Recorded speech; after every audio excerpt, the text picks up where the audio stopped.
السلام عليكم ومرحبا بكم. اليوم جيتكم بالكارن او الكارنتيطه كيما يسموها في بعض المناطق، كل واحد وكيفاش يعيط لها. ما لقيت واش ندير للعشاء، قلت والله غندير كارن اليوم ونبارطاجيها مع خياتي. احبابتي، هذه الوصفه وصفه المحلات. ما بخلتش عليكم، راني قلت لكم كامل الوصفات اللي نديروهم في المحلات ونخدموا بهم اقتصاديين. الكارن كما تعودنا نخدموها غير بالحليب والبيض، اليوم لا حليب لا بيض، غير شويه الهريسه وشويه الكمون وانت كليتي احلى كارن انت ووليداتك واستمتعوا بالبنة. شهيدكم في الجنة حباباتي. يلا نروحوا مباشرة لطريقة تحضيرها والمقادير اللي فيها.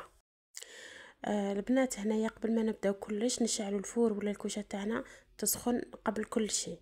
من بعد نجيبو ديك الباكي تاع الحمص المطحون ولا الكارانطيطه، نحطوه داخل الغسيل يكون غامق شويه.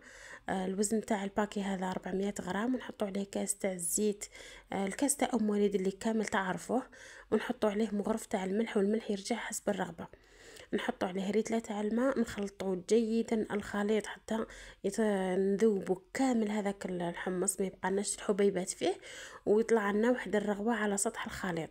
من بعد ما يطلع هذيك الرغوه نروحو نديرو عليها، نزيدو عليها ريتلة تاع الماء واحده اخرى، ونروحو ايضا نميكسوها جيدا جيدا حتى نتحصلوا على رغوه كثيفه فوق السطح تاع العمل تاع الخليط تاعنا. عفوا، رغوه كثيفه فوق سطح الخليط تاعنا.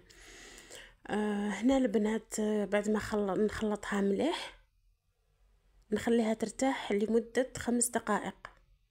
قلت لكم نعاود لكم المقادير: 400 غرام تاع الحمص مطحون، 400 غرام كما قلت لكم، كاس تاع الزيت كامل تعرفوه تاع ام وليد، ومغرفه صغيره تاع الملح، نديروا عليهم ريتله تاع الماء، ونخلطوا الكل جيدا حتى نتحصلوا على هذيك الروه فوق سطح الخليط تاعنا. نزيدوا من بعدها ريتله تاع الماء واحده اخرى، ونزيدوا نخلطوا حتى نتحصلوا على رغوه كثيفه جدا فوق سطح الخليط تاعنا. هذيك الرغوه هي اللي تعطينا هذاك الاحمرار اللي جينا فوق الكرانطيطه تاعنا. نخلطوا الكل جيدا. هنايا بعد ما نخلط نروح نخليها ترتاح 5 دقائق، ونروح نجيبوا سنيوه ندهنوها بالزيت. نجيبوا هذيك السنيوه ندهنوها بالزيت ونرجعوها داخل الفور ولا الكوشه حتى تسخن لمده 5 دقائق. بعد ما تسخن نخرجوها ونخاودو نخلطوه بالفوي ولا بمغرف هذاك الخليط تاعنا، ونفرغوه ديريكت في سنيوه. انا الخليط الدالي كامل في هذه السنيوه، هذه السنيوه كامل عندكم فيها 25 على 30 سنتيم على ما اعتقد، لخاطر انا عندي سنيوات بزاف، وكاين اللي تجي شويه صغيره عليها، كاين اللي تجي 34 على 24 على 30، وكاين اللي تجي 25 على 34 ولا 25 حاجه كيما هكا، الله اعلم. المهم عندي هذه السنيوه اللي راكم تشوفوا فيها، انا دات لي كامل الخليط، فرغت النص تاع الخليط في السنيوه، رجعتها داخل الفور وكملت عمرتها، كملت كاع داك الخليط في ديك السنيوه. شوفوا كي تشوفوا هذو النبولات يخرجوا من السنيوه كشغل فقاعات فقاعات، ثم شعلوا الجهه العلويه تاع الكوشه ولا تاع الفور. معناتها في الاول نشعلو غير تحتاني، كي نشوفوا هذوك النبولات يخرجوا ولا الفقاعات هذوك، نشعلو الجهه الفوقانيه تاع الكوشه حتى تعطينا هذا الوجه اللي تحصلنا عليه تاع الكرنطيطه. الوجه تاعها راح احمر الله يبارك.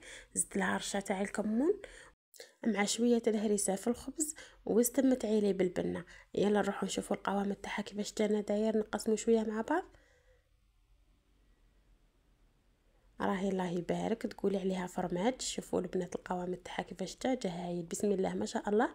هنا راهي سخونه هذا وين خرجتها من الفور، وانتيا خليها شويه تريح واحد 10 دقائق ولا، وقدميها يعني باش تتماسك شويه والقوام تاعها يبقى يولي متماسك. ولا حبيتيها هكذا فاني كاينه بصحتك حبيبتي. شويه هريسه في الخبز، شويه كرنطيطه، شويه كمون، حبيبتي بصحتك. شاهدكم في الجنة. نتلاقى في ساعات خير إن شاء الله، وما تنسوش اشتراك في القناة وتفعيل زر الجرس لكي يصلكم الجديد فضلا وليس أمرا. والفيديو القادم بحول الله تعالى. إلى اللقاء.